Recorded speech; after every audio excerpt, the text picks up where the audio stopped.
అవసరం లేకుండా స్టంట్ చేసినవి అయితే లేవు నాకు తెలిసినంత వరకు. నేనేమంటానంటే స్ట్రైట్గా ఒక స్టంటింగ్ చేసి రైట్ ప్రాపర్ మెడికేషన్స్, మనం ఇక్కడ జరిగే మెడికేషన్స్ కూడా టాప్ మోస్ట్ బ్రాండ్సే, అది యూనివర్సల్లీ యాక్సెప్టెడ్ బ్రాండ్సే చేస్తాయి.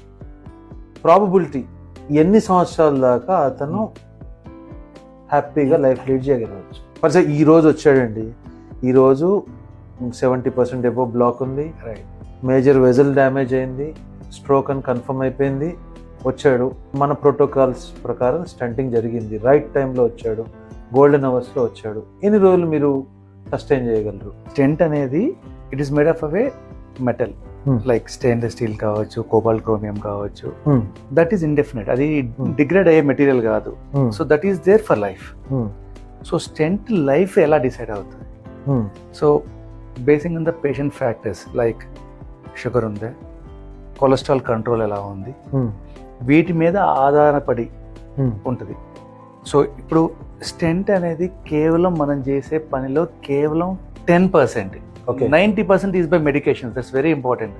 మనం ఏమనుకుంటే నాకు స్టెంట్ వేసారు కాబట్టి నేను బాగున్నా, దట్స్ రాంగ్. 90% పని మెడికేషన్స్ చేస్తాయి. సో స్టెంట్ వేసిన తర్వాత మోస్ట్ ఇంపార్టెంట్ థింగ్ ఏంటి? అట్లీస్ట్ ఫస్ట్ 3 months మందులు జాగ్రత్తగా వాడాలి. You should not miss it.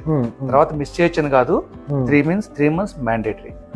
తర్వాత కొలెస్ట్రాల్ లెవెల్స్, నీకున్న రిస్క్ ఫ్యాక్టర్స్ బట్టి కొలెస్ట్రాల్ లెవెల్స్ లో పర్టికులర్ గా LDL కొలెస్ట్రాల్ ఉంటుంది, దాన్ని 50 కంటే తక్కువ ఉండేటట్టు మనం ట్రై చేయాలి. If it is less than 50, నువ్వు ఎక్కువ కాలం ఇబ్బంది లేకుండా సస్టైన్ అయ్యే అవకాశం ఉంటుంది. ఎందుకంటే నేను ఇందాక అన్నట్టు మీ రోడ్లో ఉన్న గుంటను పూడ్చాం. సో ప్రాబ్లం ఆ గుంట ఎందుకు వచ్చింది? ఆ రోడ్లో డిఫెక్ట్ ఉండాలి కాబట్టి. సో ప్రాబ్లం ఇప్పుడు నువ్వు దీన్ని పూడ్చావు, వేరే కాడ కొత్త బ్లాక్ రావచ్చు కదా. ఓకే, రాకుండా చేయడానికి మనం మందులు వాడాలి.